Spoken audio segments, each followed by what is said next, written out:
So again, we go into the compassion wing of the practice.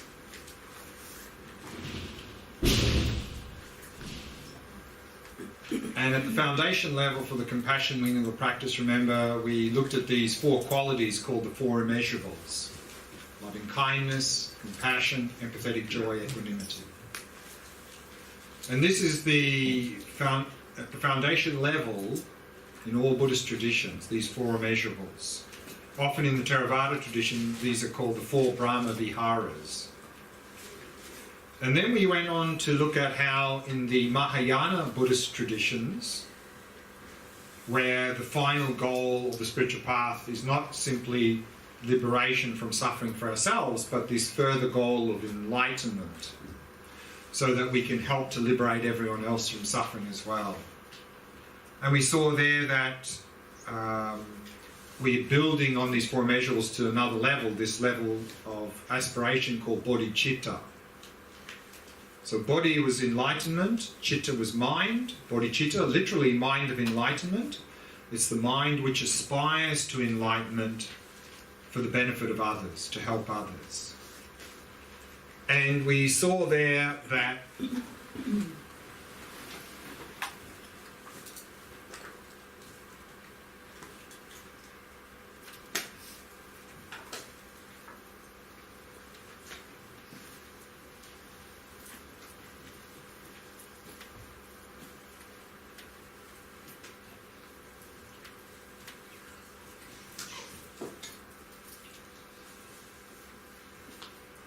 we can talk about 2 types of bodhicitta.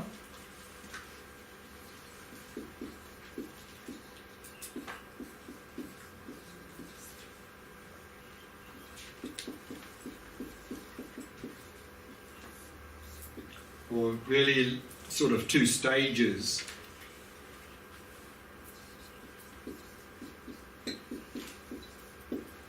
There is the aspiring bodhicitta, and then the engaging bodhicitta.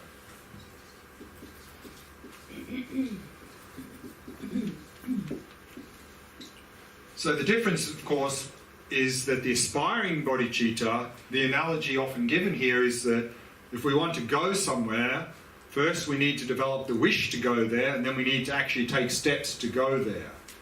So aspiring bodhicitta is simply the wish to go to enlightenment.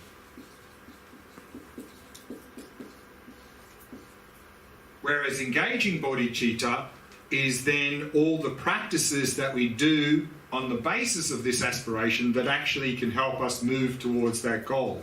So engaging bodhicitta is really actually going.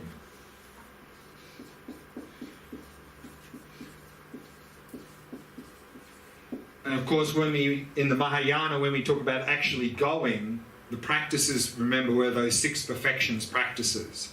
So engaging bodhicitta would be when we're undertaking those practices on the basis of the bodhicitta motivation.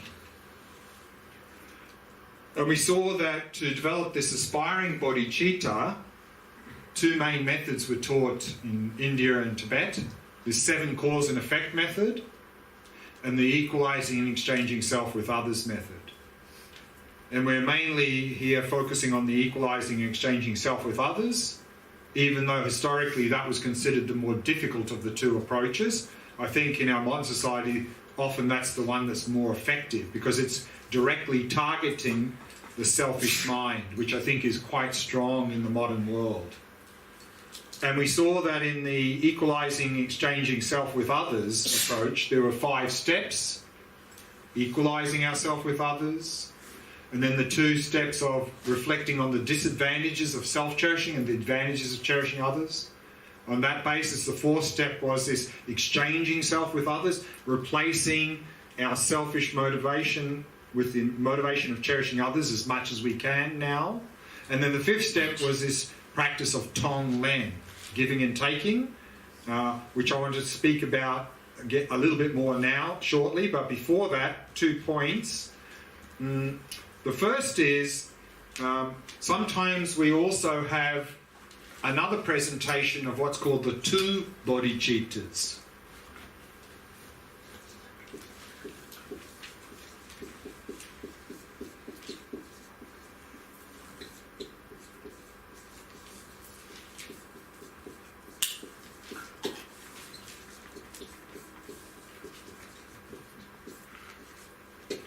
So sometimes you'll hear about what's called conventional bodhicitta and ultimate bodhicitta.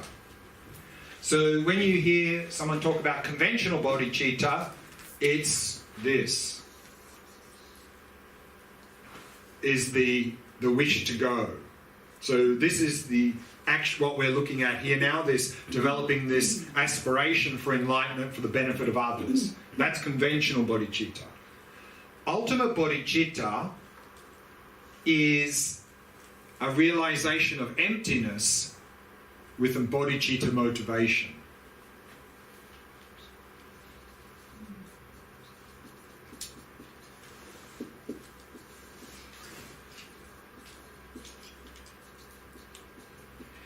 Because this is a bodhicitta realizing the ultimate nature of reality, which is emptiness. So this is a presentation we often see. Conventional bodhicitta, again, is what we've been talking about here, simply the wish for enlightenment for the benefit of others. Ultimate bodhicitta is when we come to a realization of nature of reality, realization of emptiness based on that motivation. Now, in terms of cultivating bodhicitta here, in the text often they're mentioned there are sort of three approaches to that, three ways of looking at that.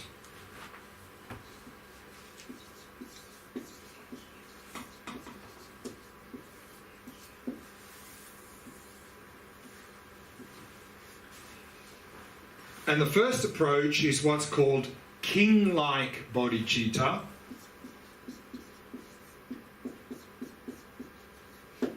And that's sort of the perspective of, I'm going to lead others like a king, meaning I'm going to go to enlightenment so that then I can bring everyone else to enlightenment. And then there's another perspective called the boatman-like bodhicitta.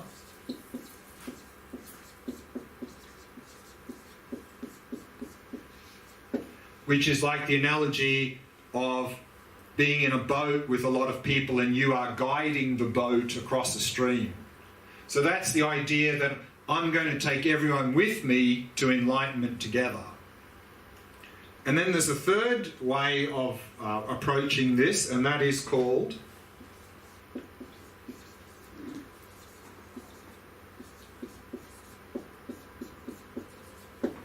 shepherd-like bodhicitta. So the shepherd is the one who looks after the flock of sheep. So the shepherd-like bodhicitta is like bringing everyone in front of us, taking them first to enlightenment and we'll be last. So which one of those do you think is the most powerful? 3. 1. 3 actually becomes 1. Because the more you want this, the more you end up with this. The faster you get to enlightenment.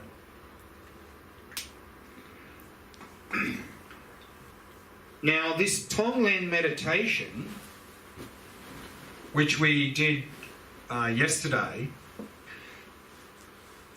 there are a couple of ways of doing that. A more traditional way that's usually explained, certainly in Tibetan Buddhism, in terms of the visualization, it's a little bit different than we did yesterday.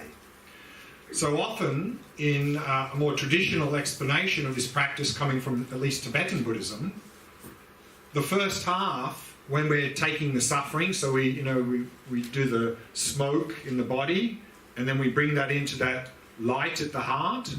So remember that light is symbolizing the inner purity of our mind, our inner wisdom.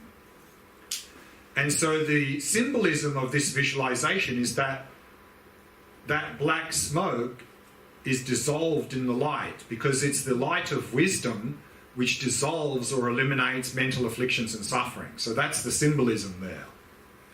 But a more traditional approach that is often explained in the text in Tibetan Buddhism is, instead of having a white light here, you imagine the selfish mind as a little small hard black rock in the center of your chest. And then when you're taking the smoke in, You're imagining the smoke touches that black rock and both are destroyed. And the symbolism there is that it's our willingness to take suffering which is destroying our selfish mind. So that's the symbolism there.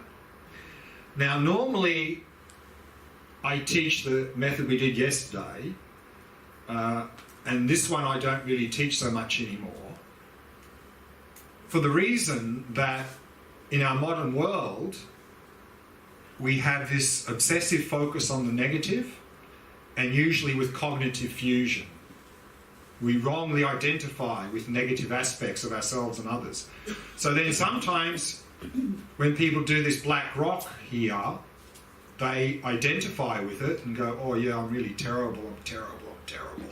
And then the black smoke, what they do is they just take it on and punish themselves with it.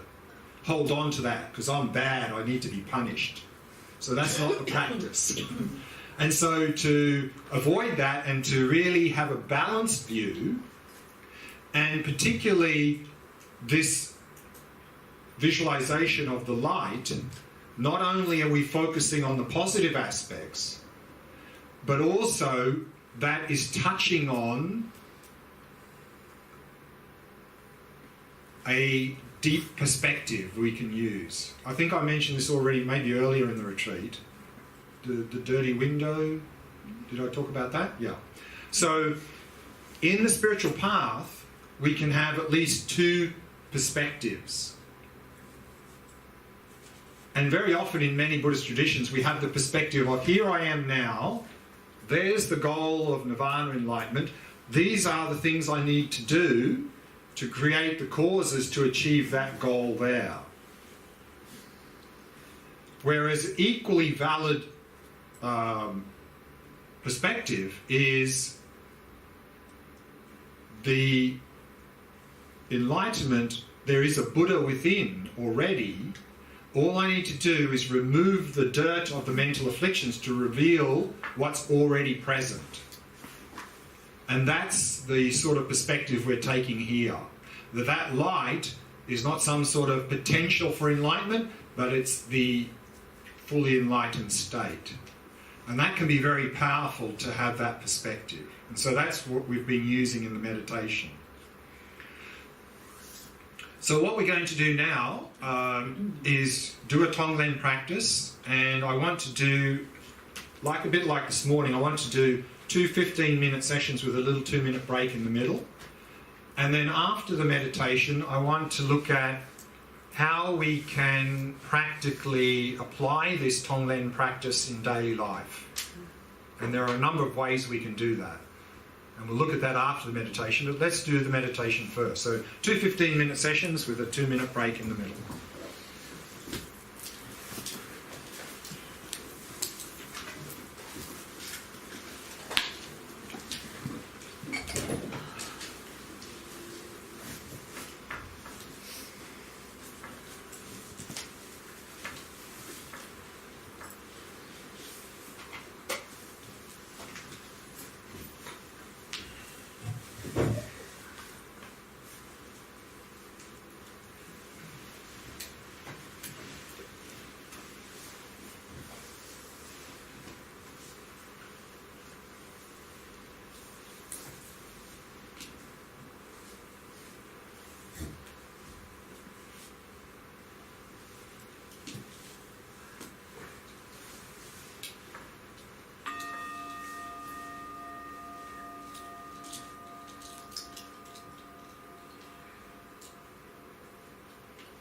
Setting the body into a state of relaxation, stillness, and vigilance.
allowing the mind to come to rest in the present moment, simply becoming aware of the rhythm of the breath.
And we can begin the Tonglen practice by imagining the inner purity of our mind, a level of our mind that is untouched by any of the mental afflictions.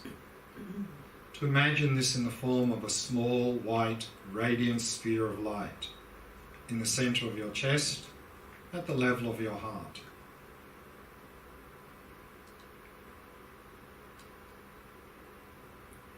And then arouse the thought, how wonderful it would be if I were free of suffering and its causes.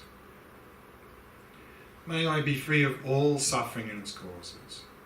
May I be free of all mental afflictions.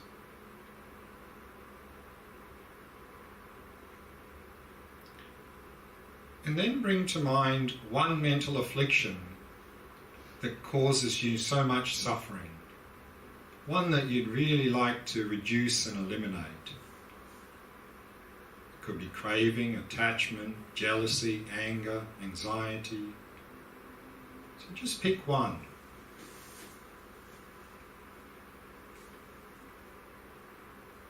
And then imagine this mental affliction in the form of black smoke filling your body.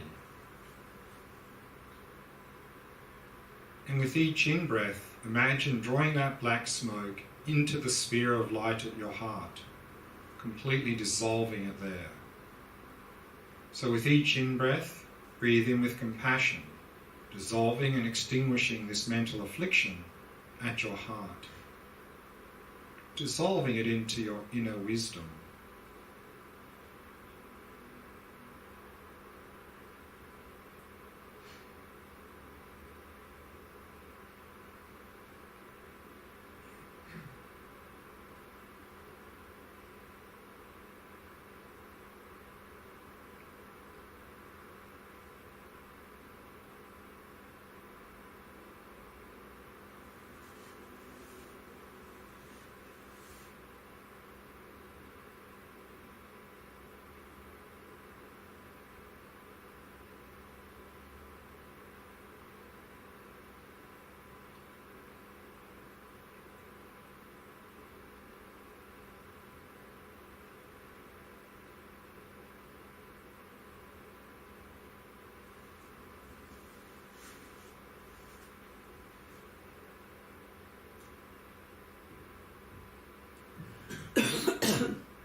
And then imagine the black cloud is now completely extinguished.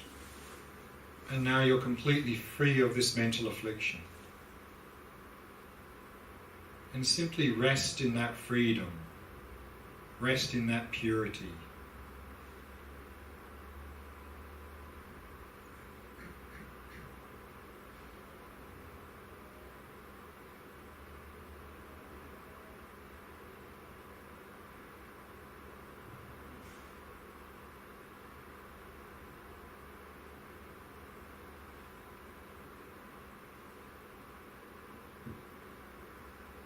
And then arouse the thought, how wonderful it would be if I had happiness and its causes.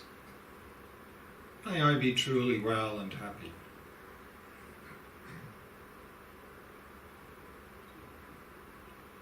And then bring to mind one positive quality that you would really like to cultivate and fully possess.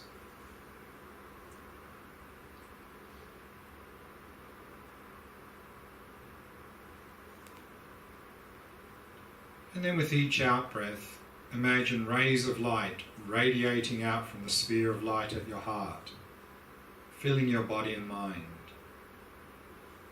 and transforming into everything you need to cultivate this quality. So with each out-breath, breathe out the light of loving kindness, sending to yourself whatever you need to cultivate this quality.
And then imagine you've now fully cultivated this quality. And simply rest in that purity of mind, which is in the nature of this quality.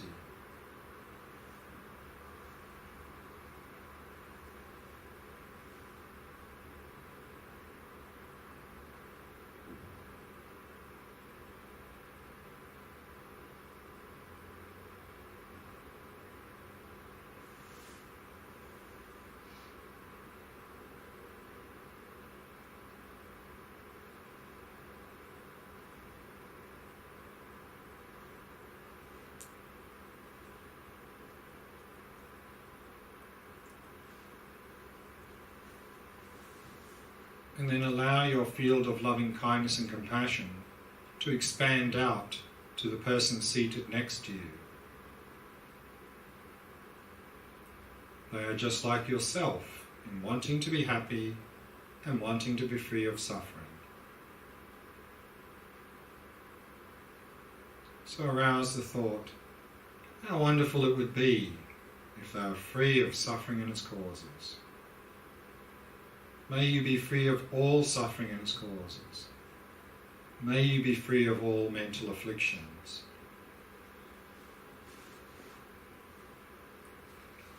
And imagining their mental afflictions and suffering in the form of black smoke filling their body. And with each in-breath, imagine drawing that black smoke out of their body and bringing it into the sphere of light at your heart, completely dissolving it there. So with each in-breath, breathe in with compassion, dissolving and extinguishing their mental afflictions and suffering at your heart.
And then imagine they're now completely free of all mental afflictions and suffering.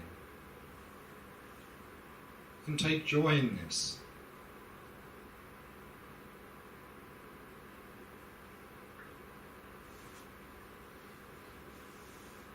And then arouse the thought, how wonderful it would be if they had happiness in its causes. May you be truly well and happy.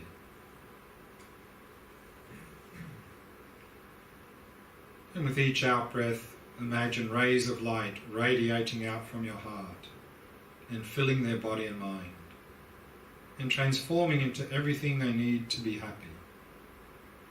So with each out-breath, breathe out the light of loving kindness, sending to them whatever they need to be happy, in the short term and the long term.